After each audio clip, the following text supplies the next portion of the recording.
Saate järgmine intervjuu sisaldab endas igasuguseid kultuurilisi elemente, ma ütleksin, sest kaasatud on nii kunstinäitus, raamat, kui ka ma arvan, et muusika. Ühiseks nimetajaks on neil kõigil Tarvi Laaman, kes on presenteerinud siis oma raamatut pealkirjaga Minu ja Maika. Avatud on isikunäitus Mi ja Maika, mis tähendab siis ilmselt sedasama ja tõenäoliselt üks mõnus regemuusika käib nende mõlema juurde. Täpselt nii, et muusika kõlab kogu aeg peas. See on minu reisiraamat, mis ma kirjutasin mõtted, pigem ühe inimese hetkeline meeleolu ja näitus siis on selle temaatiline puulõiketrükkide näitus, mida ma esitlen Tallinnas ja ka Viljandis veebruari lõpupoole. Ja ka muusikaga olen ma nii palju seotud, et mina koos Ringo Ringveega korraldame regekultuuri õhtuid nagu Bashment juba ligi 15 aastat. See aasta saab 15 aastat täis ja seda ühes kohas Von Krahlis oleme teinud ja mujal ka Eestis. No tuleb siis suurem pidu ka, kui 15 aastat nii-öelda nagu ametlikult siis kindlasti jah, see tähtaeg tiksub septembris, september 2013. Nojah, aga muusika on ikkagi kõige selle alus, vähemalt mis puudutab nüüd siis sinu kunsti tegemist ja raamatu kirjutamist ka, sest ilma muusikata ei oleks tekkinud huvi kultuuri vastu, ei oleks tekkinud võib-olla ka huvi ja Maika vastu. See on kindlasti tõsi. Aga ma arvan, et see teine asi ka, et ma alati muidugi muusika pärast ja Maikat ei armasta. Mulle meeldivad kõik võimalikud toredad soojad riigid väga ka, et kui oleks ainult palju raha, et reisida. Et pigem, kuna ma olen nõukogude aja laps, siis minul on alati olnud selline tunne, et ma peaks reisima kogu aeg. Ja ma ütlen ausalt, ma olengi reisinarkomaan.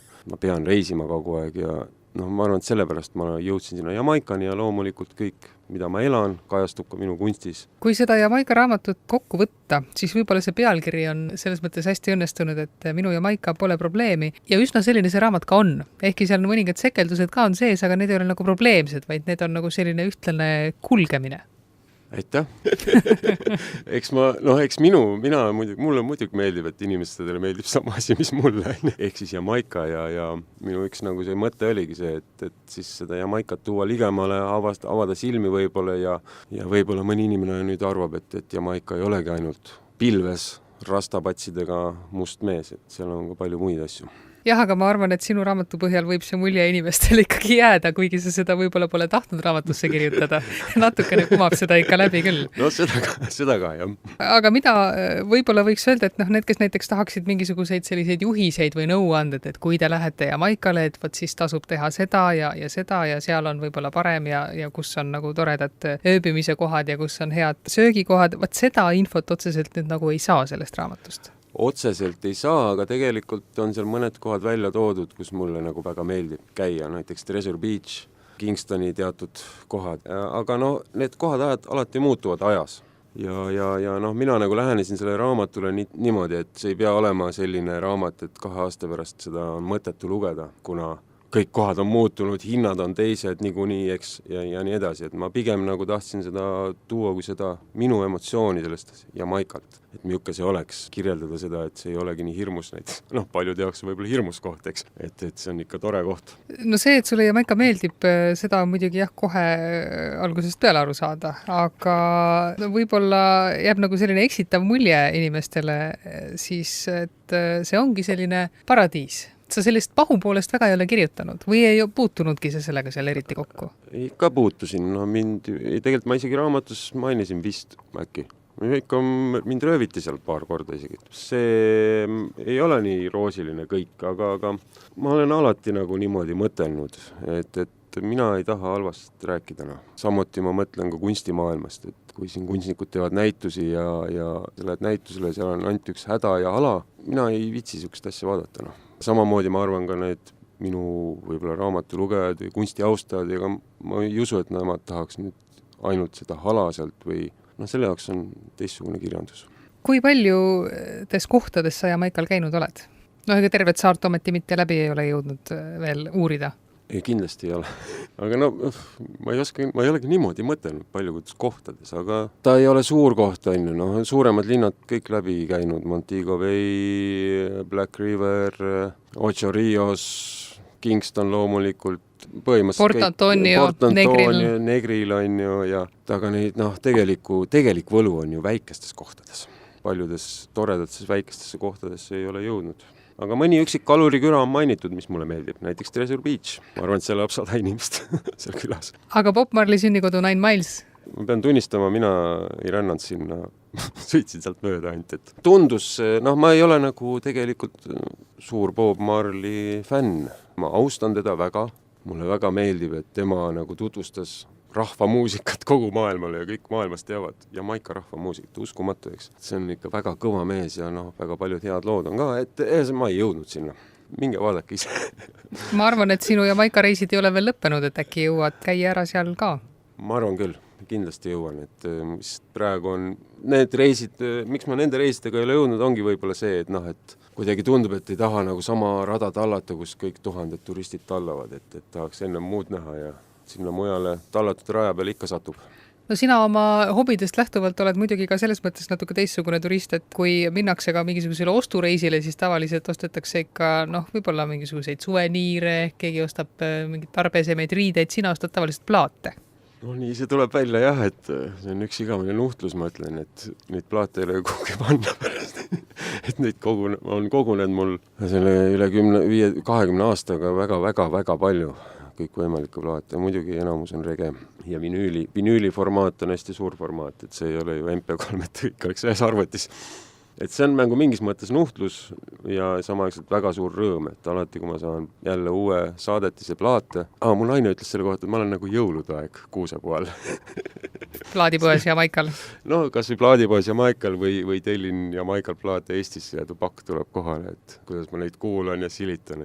Ja ma olen fänn, mulle meeldib neid katsuda. Mulle meeldib see formaat, eriti 7-tolline plaadiformaat, singli formaat. No raamatus on mõned seigad ka sellest, mida sa oled siis Jamaikale nagu vastu püüdnud viia kodust. Üks asi on sinu enda kunst. Oled sa ka uurinud, mis on saanud teostest, mis sa viisid siis, kas see oli galeriisse või muuseumisse ja siis sellest raamatust, mis sa viisid sinna ühte muuseumisse ka? Absoluutselt ei ole õrna aimugi, mis nendest sai edasi. Tol ajal, kui ma viisin nad, see oli ikka päris ammu, et siis isegi Eestis ei olnud inimestel e-maile paljudel, eks ju, ja rääkimata Jamaikast. See suhtlemine oli siis väga keeruline üldse pärast ja ennem. Et ma ei tea, mis neist sai, aga ma loodan, et vähemalt raamat on kohaliku rahvusraamatukogus alles. Ma loodan, et see on ka harulduste osakonnas, et 9 raamatut tegin ainult ja üks nendest on Jamaikal. Oma kunsti oled sa ka raamatus kujutanud tavapäraste fotode asemel, pannud nii-öelda paberile, kuigi tegemist on hoopiski ksülograafiaga.